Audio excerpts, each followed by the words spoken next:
Stop settling for dry, flavorless turkey. Today I'm showing you the only way to cook a holiday bird, and that's the smoked spatchcock turkey.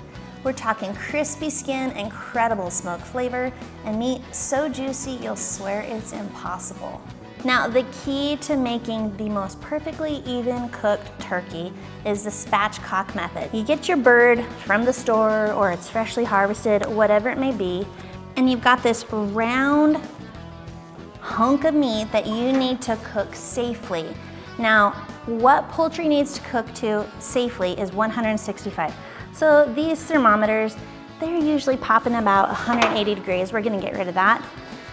And the outside needs to be 165, but so does the inside. So what does that mean? By the time that internal cavity hits that 165, the outside is going to be dry and not so good.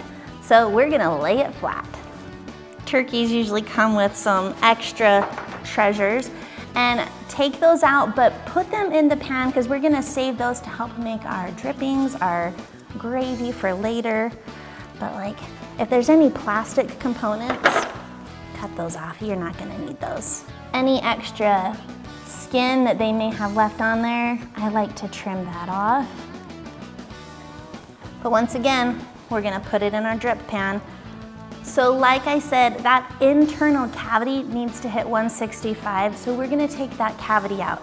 And in order to spatchcock it, you're gonna take your bird and put that breast side down and identify that backbone. Now this is a fairly large turkey, so this is gonna take some muscle. This is about 19 and a half, 20-ish pound turkey. I myself have done a 40-pound turkey, and I used a serrated knife like it was a saw. It took a lot of work, but it worked very well. So identify that end of it and just start snipping away. Around the hip bones, it's gonna be a little trickier because that's where there's gonna be the largest bone. So I feel like once you get past that part, it gets a little easier. That was a little bit of work, but I got it out. Now, something that will ruin your dinner is if you leave any little shards in there of the bone. Grab a paper towel and dab at any of those little shards that may have happened as you cut out that backbone. This is your breastbone. And what we want to do is score that with a very sharp knife. I like to score that right down the center of that breastbone because it's gonna help it lay flatter when I flip it over here in a second. Just give that a little slice. I've seen some people actually remove that whole breastbone, and you can totally do that if you want. Give that a little gentle press to start that breaking process. Now flip that bird over so the breast side is up.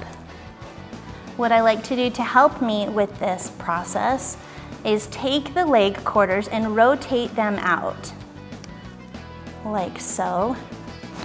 And then see how that's still pretty dang high? We want it to be as flat as possible because a benefit of spatchcocking your turkey is even cooking. So we want that to be as flat as possible because the heat is coming from underneath and up above. So you're gonna take your hand right in the center of that breastbone and give it a little CPR pump. That is looking better, more flat. I take the wings and I tuck them up underneath the top there. Like you got your hands behind your head, you're sitting on the beach. And that is how you're gonna spatchcock a turkey. Yeah, smash it down as much as possible. You want that to be as flat as possible, but that is looking beautiful. Now we need to season it up, and I love to dry brine my turkeys. Then I'm not diluting it with a wet brine solution.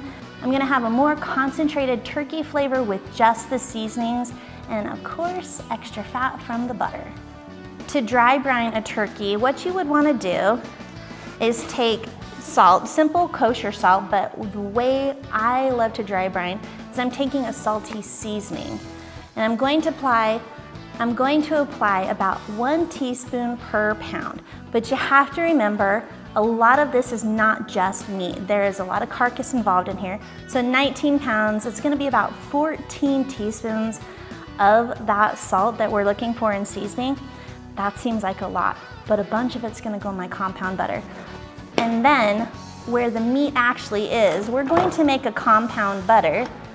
And I have seen some amazing videos where people have used up to 8 sticks of butter. That's a lot of butter. That's gonna be a very juicy bird. But I have 4 sticks of unsalted butter. They are at room temperature, and I'm going to add in about 3 tablespoons. Go ahead and mix up that seasoning into that softened butter.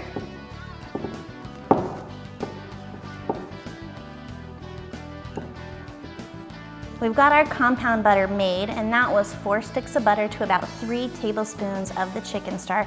Now we need to get it into our chicken. I'm not a fan of injection because injection just gives it into a direct spot, but we take our turkey and we carefully, with our fingertips, loosen up the skin around the breast. You don't want to rip this skin because it's going to help hold that butter in. You're just gonna gently loosen that to make little pockets for that butter to get into. You be really careful not to poke a hole in that because we want that butter just to sit in there and soak into the meat as it cooks. So now we've got our pockets. I'm gonna take a big handful of that compound butter and work it into there. We're gonna go about half and half on each breast side. So now that it's in there, you can work it from the outside and push it around.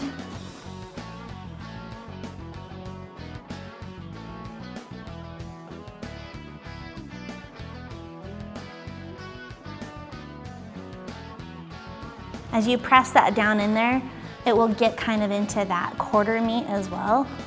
That's where we want it, on the breast and in those leg quarters. And then any extra compound butter you may have, go ahead and spread that across the skin of that turkey. We've got our compound butter laid across that beautifully. I'm gonna hit it again with our seasoning one more time. Now for the dry brine method, if you want to have that fully work, I recommend putting this in your fridge, loosely covered, for about 12 hours. So do this the night before you're going to cook for that whole process to actually work.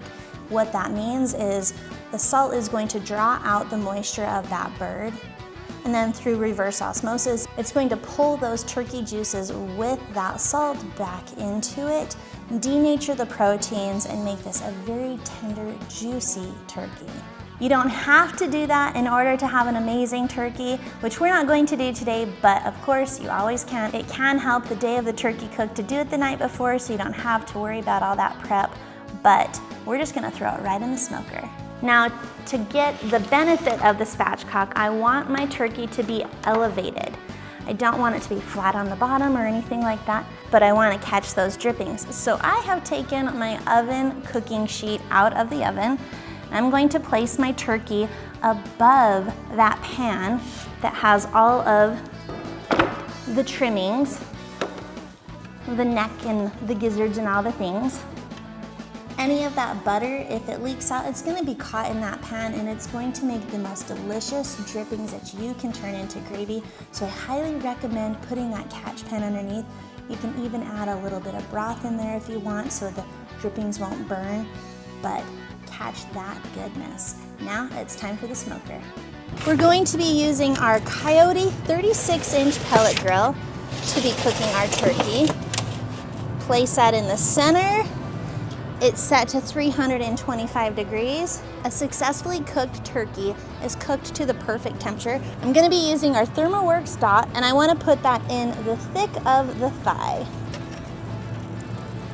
That is going to monitor our temps for us so we can stay right on target. And we're gonna let it smoke and cook up, and we'll come check on it in a little bit.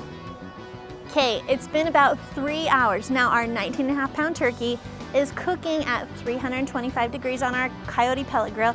Come check this out. Look how gorgeous this is. Our turkey is temping at 145 degrees. We're gonna bump that up to 375 and really ensure that skin gets nice and crispy. Our bird is done. We have it temping at 170 to 175 in our dark meat in the legs there, and then about 165 in that breast meat, which is just where you want it. Once your turkey is off of the grill, it's really important to let it rest. It's gonna let those juices redistribute, because if you cut into it right away thinking, I want it nice and hot, you're just gonna lose all of those juices. So let it rest, give it a 20-minute break or so, and then dive in. When it's time to carve up that turkey, remember all of those juices that we had in that catch basin underneath the turkey.